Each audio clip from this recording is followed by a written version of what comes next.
Fail മികച്ച നവാഗത സംവിധായകന്റെ സിനിമയായിട്ടാണല്ലോ. ഒരു നവാഗത സംവിധായകൻ എന്നുള്ളൊരു അവാർഡ് പ്രതീക്ഷിച്ചിരുന്നു, പ്രത്യേകിച്ച് സ്റ്റേറ്റ് അവാർഡ്സിൽ, അല്ലെങ്കിൽ അറ്റ്ലീസ്റ്റ് നമ്മൾ അങ്ങോട്ടേക്ക് എത്തും എന്നുള്ളത്. ഇപ്പൊ IFFIലും ആ ഒരു കാറ്റഗറി കിട്ടിയതില് നമ്മള് ആ അല്ല നമ്മള് ഹാപ്പി എന്താന്ന് പറഞ്ഞു കഴിഞ്ഞാൽ ARM ഒരു കൊമേഴ്ഷ്യൽ ചിത്രം മാത്രമല്ല, നമ്മൾ അതിനകത്ത് സംസാരിച്ചേക്കുന്ന പൊളിറ്റിക്സ് ആണെങ്കിലും അതിൻ്റെ ഒരു കഥാപശ്ചാത്തലം ആണെങ്കിൽ പോലും അതിനൊരു ആർട്ടിസ്റ്റിക് വാല്യൂയും കൂടെ ഉണ്ടെന്ന് വിശ്വസിക്കുന്ന ഒരാളാണ് ഞാൻ. അപ്പോൾ നമ്മൾ ഇതിനു മുന്നേ ജർമ്മനിയിലുള്ള സ്റ്റുട്ട്ഗാർട്ട് ഫെസ്റ്റിവൽ ആണെങ്കിലും തായ്വാനിലുള്ള ഗോൾഡൻ ഹോഴ്സിലും നമുക്ക് സെലക്ഷൻ കിട്ടിയപ്പോഴും അപ്പോഴാണ് നമുക്ക് കൂടുതലും ഇൻ്റർനാഷണൽ ഓഡിയൻസിന് ഈ സിനിമ എത്രത്തോളം വർക്ക് ആവുന്നുണ്ടെന്നുള്ളത് മനസ്സിലാവുന്നത്. അപ്പോൾ അതൊക്കെ ഞങ്ങൾ നേരിട്ട് കണ്ട് എക്സ്പീരിയൻസ് ചെയ്തിട്ടുള്ളതാണ്. അപ്പോൾ ഏറ്റവും കൂടുതൽ ഒരുപാട് ഇൻ്റർനാഷണൽ ഫെസ്റ്റിവൽസ് ഞാൻ ഇത്രയും അറ്റൻഡ് ചെയ്തിട്ടുള്ളത് കൊണ്ട് നമ്മുടെ ഒരു എത്രയോ വർഷത്തെ ആഗ്രഹമാണ് ഈ പറയുന്ന IFFIയിൽ പോവുക എന്നുള്ളത്. കാരണം അത് പറഞ്ഞറിയിക്കാൻ പറ്റാത്തൊരു സന്തോഷമാണ്. കാരണം ഞാൻ അത്രയും സ്ട്രഗിൾ ചെയ്തിട്ടൊക്കെ ഗോവയിൽ എങ്ങനെയെങ്കിലുമൊക്കെ പല ബസ്സും ലോക്കൽ ട്രെയിനിലും മിക്കവാറും ട്രെയിനിൽ തന്നെയാണ് പോവാറ്. അപ്പോൾ നമ്മൾ അന്ന് അങ്ങനെ നമ്മൾ ഭയങ്കര ഫിനാൻഷ്യലി സെറ്റിലാവാത്തൊരു ടൈമൊക്കെ ആയിരുന്നു, ജോലിയൊക്കെ വിട്ടിട്ട് നിൽക്കുന്ന കാരണം. അപ്പം വീട്ടിൽ നിന്നും അങ്ങനെ ഭയങ്കരമായിട്ട് നമ്മൾ ഇത് ചെയ്യത്തില്ല. പക്ഷേ എങ്ങനെയെങ്കിലുമൊക്കെ പൈസ കണ്ടെത്തി ഫ്രണ്ട്സിൻ്റെ നിന്നൊക്കെ ബോറോ ചെയ്തിട്ട് ഇവിടുന്ന് ട്രെയിൻ എടുത്തിട്ട് നമ്മൾ ഗോവയിൽ പോകുന്നു, ഫ്രണ്ട്സായിട്ടൊക്കെ നിൽക്കുന്നു. ചിലപ്പോൾ ഹോസ്റ്റലിൽ ഒരുപാട് നിന്നിട്ടുണ്ട്, ഡോർമെട്രീസിൽ. അപ്പോൾ അവിടെ നിന്ന് ഒരു 12 വർഷം ടൈമിൽ ഞാൻ നമ്മുടെ സിനിമ ഇങ്ങനെ ഒരു മത്സര വിഭാഗത്തിൽ വരുന്നു എന്നുള്ള ആ ഒരു സൈക്കിളാണ് എന്നെ ഏറ്റവും കൂടുതൽ എക്സൈറ്റ് ചെയ്യിക്കുന്നത്.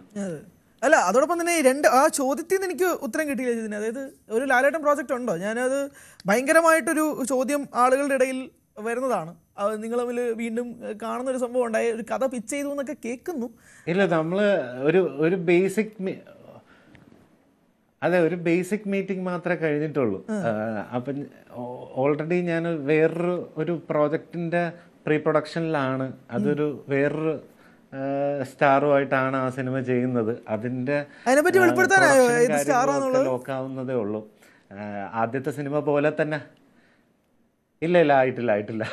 പൃഥ്വിരാജാണോ ഒരു യുണൈറ്റഡ് കിങ്ഡത്തിൽ വെച്ച് നിങ്ങൾ ഒരുമിച്ച് ഒരു പോസ്റ്റ് ഒക്കെ ഇട്ടിട്ടുണ്ട്, ഒരു ക്വിക്ക് കാച്ചപ്പ് എന്നൊക്കെ പറഞ്ഞിട്ട്? പൃഥ്വിരാജാണോ നടൻ? ഇല്ല, അത് എല്ലാം അല്ലല്ല, എല്ലാം ഒഫീഷ്യലായിട്ട് അതിൻ്റെ ഒരു പരിപാടിയിലോട്ട് വരും. 8 years കൊണ്ട് മൗണ്ട് സംഭവിച്ച ഒരു സിനിമയാണ്. ഒരുപാട് പേരുണ്ടായിരിക്കും ചിലപ്പോ. ചെയ്യുന്ന ഒരു സിനിമയാണ് ഈ പറയുന്ന നമുക്ക് എല്ലാവർക്കും ഇഷ്ടപ്പെടുന്ന കൈൻഡ് ഓഫ് ഒരു ഫാന്റസി ജോണർ തന്നെയാണ് വീണ്ടും ട്രൈ ചെയ്യുന്നത്. അത് എല്ലാതരം ഓഡിയൻസിനെ സാറ്റിസ്ഫൈ ചെയ്യും എന്ന് തന്നെയാണ് പ്രതീക്ഷിക്കുന്നത്. അല്ല, ഞാനൊരു ഇന്റർവ്യൂവിൽ കേട്ടതാണ് ഇതുപോലെ പീരിയഡ് ഫിലിംസ് ചെയ്യാനാണ് ആഗ്രഹം, ഒരുപാട് കാര്യങ്ങൾ കണ്ടിന്യൂ ചെയ്യുമെന്നുള്ളതാ കേട്ടത്. അതിലോട്ട് സ്റ്റിക്ക് ചെയ്യാൻ തന്നെയാണോ താല്പര്യം? ആ ഒരു പീരിയഡ് ജോണർ സിനിമകളിലേക്ക് മാത്രം ഫോക്കസ് ചെയ്യുക, അതിലേക്ക് കണ്ടിന്യൂ ചെയ്യുക എന്നുള്ളത് തന്നെയാണോ താല്പര്യം? അല്ല, എനിക്ക് ഈ വിഷ്വൽ സ്റ്റോറി ടെല്ലിങ്ങിനോട് ഭയങ്കരമായിട്ടുള്ള ഇഷ്ടമുള്ളത് കൊണ്ട് അങ്ങനത്തെ സിനിമ ചെയ്യുമ്പോൾ എപ്പോഴും നമുക്കൊരു ഒരു ഫിക്ഷണൽ ടൈം ലൈനാണ് നമ്മൾ എടുക്കുന്നത്. ഇപ്പോൾ ARM എടുത്താലും അതിനകത്തൊരു പ്രത്യേകമായിട്ടുള്ളൊരു ടൈം ലൈനോ സ്പേസോ ഒന്നുമില്ല. നമ്മുടേതായിട്ടുള്ള ടൈമും സ്പേസിനകത്തും നടക്കുന്ന ഒരു സ്റ്റോറി, ഒരു ഫോക്ലോർ സ്റ്റോറി. അത് തന്നെ ആയിരിക്കും നമ്മുടെ ഇനിയുള്ള പ്ലാൻസും. പക്ഷേ ജോണേഴ്സ് ഷിഫ്റ്റ് ആവും, മൾട്ടിപ്പിൾ ജോണേഴ്സ് വരും, കുറച്ചുകൂടെ ഡിഫറെൻ്റ് കാര്യങ്ങളിലേക്ക് നമ്മളത് ബിൽഡ് ചെയ്ത് വെച്ചേക്കുന്നത്. അപ്പോൾ അങ്ങനത്തെ സിനിമകൾ തന്നെയാണ് കൂടുതലും ചെയ്യാൻ ഇഷ്ടം. ഇങ്ങനത്തെ സിനിമകൾ സ്വിച്ചിട്ടാൽ പെട്ടെന്നുണ്ടാവാത്തത് കൊണ്ട് എന്തായാലും ഒരു ടൈം എടുക്കും. അല്ല, അതാ ഞാൻ ചോദിക്കുന്നത്. അപ്പോൾ അതിന് കുറച്ച് സമയം എടുക്കും. ഇപ്പോൾ നമ്മൾ സംവിധായകനാവും, നമ്മുടെ ആദ്യത്തെ പടം ഇത്രയും റെക്കഗ്നീഷൻ കിട്ടുന്നു, അവാർഡ്സിൽ നേടിയെടുക്കുന്നു, ഇപ്പോൾ ഗോവയിൽ പോകുന്നു, അത് വലിയ അച്ചീവ്മെന്റ് തന്നെയാണ്, തർക്കമൊന്നുമില്ല. പക്ഷെ നമ്മുടെ അടുത്ത പടം ഓൺ ആവണമെങ്കിൽ ഇപ്പോൾ ഈ പറഞ്ഞ പോലെ പ്രീ പ്രൊഡക്ഷൻ തന്നെ ഇത്രയധികം സമയം എടുക്കുന്നു. അപ്പം നമ്മൾ വീണ്ടും ഇൻഡസ്ട്രിയിൽ ഉണ്ട് ഉണ്ട് ഉണ്ട് എന്ന് നമ്മൾ വീണ്ടും വീണ്ടും തെളിയിക്കേണ്ട ഒരു അവസരം ഉണ്ടല്ലോ. അത് ഈ ടൈം കൺസ്യൂമിങ് പ്രശ്നമാകുന്നുണ്ടോ? അല്ല, അങ്ങനെ ഒരു പ്രഷർ എന്നെ ഒരിക്കലും ഇത് ചെയ്തിട്ടില്ല. ഒരുപാട് പേര് ചോദിക്കും, ഒരു വർഷമായി ARM ഇറങ്ങിയിട്ട് അടുത്ത് പെട്ടെന്ന് അനൗൺസ് ചെയ്യും, എന്താണ് അടുത്ത പരിപാടി. പക്ഷെ നമ്മൾ ഈ കഴിഞ്ഞ ഒരു വർഷവും നമ്മൾ പണിയെടുത്തുകൊണ്ടിരിക്കുന്നുണ്ട്. അപ്പോൾ എപ്പോഴും നമ്മൾ വിചാരിക്കും ആദ്യത്തെ സിനിമ വലിയ ഹിറ്റായി ക്രോസ് കളക്ട് ചെയ്ത് കഴിഞ്ഞാൽ അടുത്ത പടം ഭയങ്കര ഈസി ആയിരിക്കും എന്നുള്ളത്. പക്ഷെ അടുത്തതും ഈ പറയുന്ന നേരത്തെ ചെയ്ത സിനിമയുടെ ഇരട്ടി ബഡ്ജറ്റ് ആവുമ്പോഴത്തേക്ക് അതിപ്പോഴും മലയാള സിനിമയ്ക്ക് ഫീസിബിൾ അല്ല എന്നുള്ളൊരു കണ്ടീഷനും കൂടെ ഉണ്ട്. അപ്പോൾ നമ്മളെ ട്രസ്റ്റ് ചെയ്യുന്ന ഒരു പ്രൊഡക്ഷൻ, നമ്മുടെ സിനിമ മനസ്സിലാക്കുക, അങ്ങനത്തെ ഒരു ടീമിലേക്ക് എത്തിച്ചേരുക, അതിന്റെ ഒരു പ്രോസസ്സിലൂടെയാണ് ഇപ്പോൾ പൊയ്ക്കൊണ്ടിരിക്കുന്നത്. അതൊരു വമ്പൻ പ്രൊഡക്ഷൻ കമ്പനിയാണ് അടുത്ത സിനിമയെ ബാക്ക് ചെയ്യുന്നതെന്ന് ഒരു റിപ്പോർട്ടുണ്ട്. അപ്പോൾ കൈ കിട്ടുമ്പോൾ നമുക്ക് ഇതൊക്കെ ചോദിക്കാൻ പറ്റുള്ളൂ. അതുകൊണ്ട് അല്ലെങ്കിൽ പ്രേക്ഷകർ എന്നോട് ചോദിക്കുക എന്താ ചോദിക്കാത്തത്. ഒരു വലിയ പ്രൊഡക്ഷൻ കമ്പനിയാണ് ബാക്ക് ചെയ്യുന്നത് ഒരു സംഭവം ഞാൻ പറയുന്നില്ല. അതെല്ലാം ഒരു ഒഫീഷ്യൽ ഇല്ല, അതിന്റെ ഒഫീഷ്യൽ ഒരു അനൗൺസ്മെന്റ് വരുമ്പോഴേ എനിക്കത് കൂടുതൽ റിവീൽ ചെയ്യാൻ പറ്റും. ഈ വർഷത്തെ എനിക്ക് തോന്നുന്നു ഒരു പോസ്റ്റ് കണ്ടായിരുന്നു, നമ്മളെല്ലാവരും ഞെട്ടിപ്പോയ ഒരു പോസ്റ്റാണത്. ജിതിന്റെ ഭാഗത്ത് നിന്നും കണ്ടത് ഋത്തിക് റോഷനൊപ്പമാണ്. ഋത്തിക് റോഷനൊപ്പം കണ്ടിട്ട് ഈ വർഷത്തെ ഏറ്റവും വലിയ തുടക്കം എന്ന് പറഞ്ഞുകൊണ്ടാണ് ആ ഒരു പോസ്റ്റ് കാണുന്നത്. ആ ഒരു മീറ്റപ്പ് എങ്ങനെയാണ് അവിടെ കമന്റ്സിൽ കണ്ടു കാണും, അടുത്ത പടം ഋത്തിക് റോഷനെ വെച്ചിട്ടാണോ ചെയ്യാൻ പോകുന്നത് എന്നുള്ള കമന്റ്സും കണ്ടിട്ടുണ്ടാവും. ആ മീറ്റപ്പ് എങ്ങനെയായിരുന്നു ജിതിന്?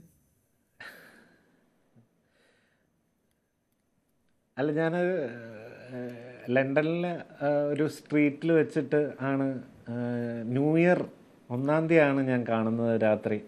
അപ്പോൾ ഒരു ഡെസേർട്ട് ഷോപ്പിൽ കയറിയിട്ട് ഞാൻ ഇറങ്ങുന്നപ്പോൾ പെട്ടെന്ന് ഞാൻ നോക്കിയപ്പോഴത്തേക്ക് എവിടെയോ കണ്ടിട്ടുണ്ടല്ലോ എന്ന്.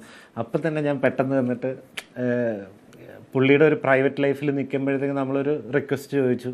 അപ്പം ഞാൻ സംസാരിച്ചോട്ടെ എന്ന് ചോദിച്ചു. അപ്പോൾ ഞാൻ പരിചയപ്പെടുത്തി. അപ്പോൾ തന്നെ പുള്ളിക്ക് എന്നെ പറഞ്ഞപ്പോൾ തന്നെ മനസ്സിലായി. കാരണം പുള്ളിയായിരുന്നു നമ്മുടെ ARMൻ്റെ ഹിന്ദി ട്രെയിലർ ട്വിറ്ററിൽ ഷെയർ ചെയ്തത്.